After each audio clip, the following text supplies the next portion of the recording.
Tehreek Insaf committee Malegaon की जानिब से मैं सभी इलेक्ट्रॉनिक मीडिया के आप सभी नुमाइंदों का शुक्रगुजार हूं कि आपने अपने कीमती मसरूफियात में से वक्त निकाल करके यहाँ तशरीफ लाए ताकि आप हमारी बात सुन सकें और इन बातों को आवाम तक आप पहुंचा सकें। इसलिए भी कि आवाम का एक बहुत बड़ा तबका आज इस्तिराब और बेचैनी की कैफियत में इंडिया में 29 जनवरी को पहला कोरोना का केस मिला। उसके बाद से जो लोग हिंदुस्तान आए बैरून ममालिक से, उनकी स्क्रीनिंग वहां पर एयरपोर्ट पर होती थी।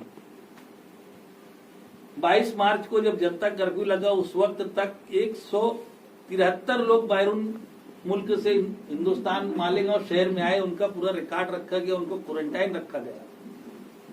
24 मार्च को लॉकडाउन लगने तक वो सारे लोगों की क्वारंटाइन की पीरियड खत्म हो गई, उनके अंदर कोई अलामत कोरोना की नहीं मिली। 24 तारीख से लॉकडाउन शुरू हुआ। ऐसा लगा कि बीमारी बड़ी तेजी से फैलेगी, मगर हम लोग इत्मीनान से थे कि अल्लाह ने नासिक जिले को इससे महफूज रखा था। अचानक 8 अप्रैल को लॉकडाउन लगने के 16 दिन के बाद मालेगांव में ये ऐलान किया जाता है कि 5 मरीज पॉजिटिव निकल गए। किसी का दिल तस्लीम करने को, मानने को न उस वक्त तैयार था, न आज मानने को तैयार है कि इस बात में कहां तक सच्चाई है। क्योंकि जब जो लोग बैरून शहर से आए थे वो तो उनको क्वारंटाइन किया गया और उनसे तो कोई मर्ज था निकला नहीं और किसी से फैलने का सवाल नहीं, क्योंकि वो आए उनको क्वारंटाइन कर दिया गया। फिर मर्ज आया कहां से? बेचैनी और इस्तिराब के आलम में ये भी बोला गया कि शब बारात है, हम लोग कब्रस्तान ना जा पाए, इसलिए शब बारात से आए। एक दिन पहले ये बात उठाई गई और उसके बाद लगातार इन्हें डबलिंग रेट एक दिन का इतनी तेजी से किसी दुनिया के किसी शहर में, किसी मुल्क में इतनी तेजी से नहीं हुआ कि एक दिन में डबलिंग रेट।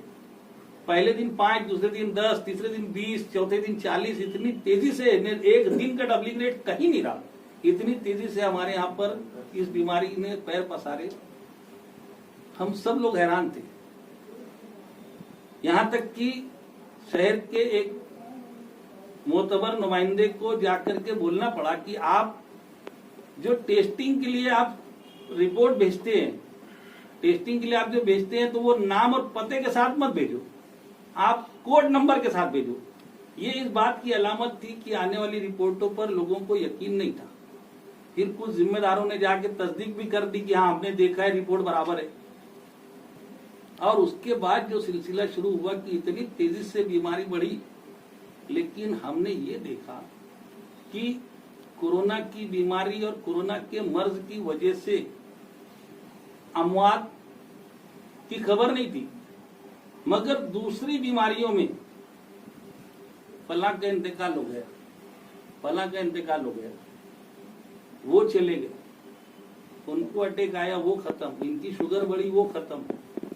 इस तरीके से उलमाए किराम, साबिक काउंसलर, साबिक कारपोरेटर, हत्ता कि इस शहर में अभी 3 बरस पहले जो शहर के अव्वलीन शहरी थे, साबिक मेयर, वो भी चले गए।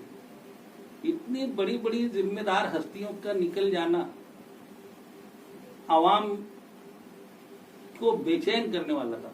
और एक एक साथ 3-3 मैयत के पुकारे, एक एक दिन में 40-40, 50-50 मैयत। खास तौर से मैं देखता हूं कि मेरे अतराफ में मेरे रिश्तेदार, मेरे पड़ोसी, मेरे साथ में काम करने वाले सियासी, मजहबी, समाजी फील्ड में मेरे साथ काम करने वाले, ऐसे इस बाजू में बैठने वाला मेरा कोई साथी गया तो मेरे सामने साथ में रह के काम करने वाला कोई गया, तो कोई पीछे से मेरा बेकिंग करने वाला गया, तो मैंने मौत का वो मंजर देखा है कि मौत मेरे आगे पीछे दाएं बाएं सब तरफ मौत। इस तरीके का माहौल पूरे शहर ने देखा। पूरा शहर हैबत ज़दा था, लेकिन समझ में नहीं आता था कि किया क्या। धीरे धीरे सारी बातें सामने आती गई तो आज पूरा शहर बैक जबान बोल रहा है कि उन 40-45 दिनों में जो 1200 अमवात हुई है वो गैर मामूली है।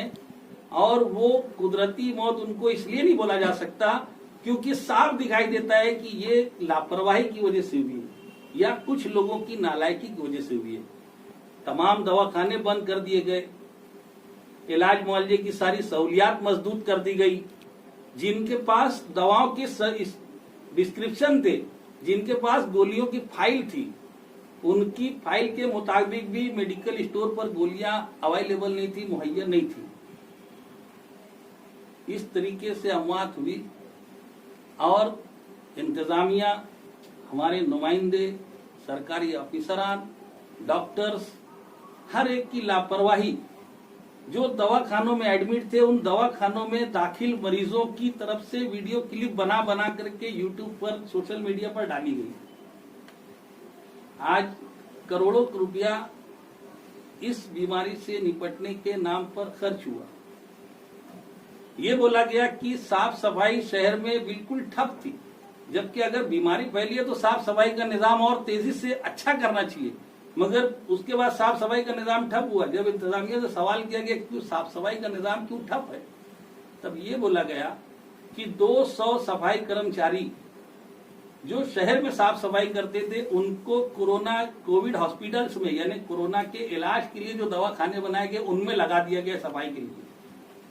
मगर आप लोगों ने अपनी आंखों से देखा होगा कि कोविड के हॉस्पिटल्स में कोरोना के मरीज जहां एडमिट थे वहां पर किस कदर गंदगी दवाखानों में थी, किस कदर क्वारंटाइन सेंटर्स में जहां पर अलहदा किए गए मशकूक लोगों को रखा गया था, बड़ी मालेगांव हाई स्कूल हो, मंसूरा हो, वहां पर साफ सफाई का क्या निजाम था सबने देखा है। कचरों के अंबार, पलंगों के पास, मरीजों के पलंग के पास कचरे पड़े हुए थे और मेडिकल वेस्ट थे, जबकि मेडिकल का कचरा वो बहुत ज्यादा जानलेवा होता है।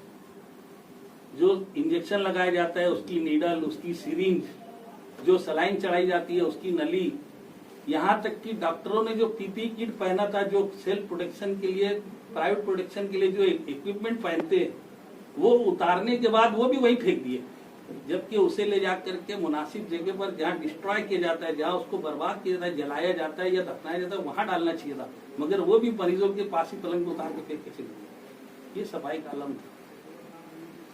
इन सारे हालात में लोगों को ऐसा है कि इन लापरवाहियों की वजह से ही ये जाने गई है। अगर दवाखाने बंद नहीं किए जाते, मुनासिब इलाज मिलता, कोविड हॉस्पिटल्स के अंदर ठीक ढंग से इंतजाम होते तो शायद इतनी अमवात नहीं होती। इसीलिए बहुत सारे लोग इसको मेडिकल मर्डर का नाम देते हैं।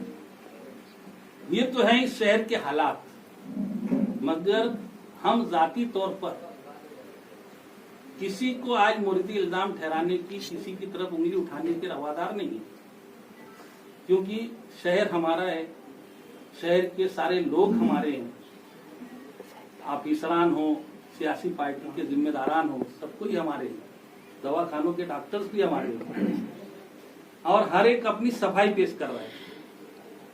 तो तुम जब अपनी सफाई पेश कर रहे हो तो तुम हमारे हो, हमने तुमको मान लिया कि आप लोग का कोई कसूर नहीं है, लेकिन जो जाने गई है वो भी तो हमारे अपनों की गई है, जिन्होंने अपनी जिंदगी गंवाई है वो भी तो हमारे अपने थे, जिनको मौत का मजा चखना पड़ा वो भी हमारे लोग थे, और जिन लोगों ने अपने करीबो अकरबा को खोया है, जिन्होंने अपने घर के डॉक्टर इखलाक उस्मानी साहब, वालिद भी गए, भाई भी गया, सूफी मिल्लत हजरत सूफी गुलाम रसूल जैसे लोग गए। कुल जमाती तंजीम जो इस शहर के अंदर मसलकी झगड़ों को हमेशा कंट्रोल में रखती थी और मिली मसाइल पर बबांग दहल आवाज उठाती थी।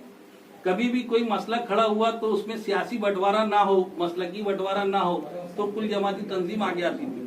कुल जमाती तंजीम के 5 मजबूत नुमाइंदे चले गए, उलमाए किराम चले गए। ऐसे लोगों को हम कैसे भूल भी सकते हैं? उनकी जानों का हिसाब किताब भी तो जरूरी है। तो हम किसी को इल्जाम भी न देवें, फिर इनकी जानों की, इनकी जो जाने गई, इनकी जो जिंदगियां गई है, उसका कसूरवार भी तो किसी न किसी को ठहराना पड़ेगा। तो हमने शहर के सब लोगों को सोचा कि उनको जमा करके हम बात करेंगे कि इंसाफ मिलना चाहिए। जिनको बेमौत मरना पड़ा, इलाज नहीं मिलने की वजह से, किसी न किसी की लापरवाही या ज्यादती की वजह से किसी की जान गई है, उनको इंसाफ मिलना चाहिए, उनके वर्षा को मुआवजा मिलना चाहिए। और जिन्होंने लापरवाही की उनको सजा मिलना चाहिए।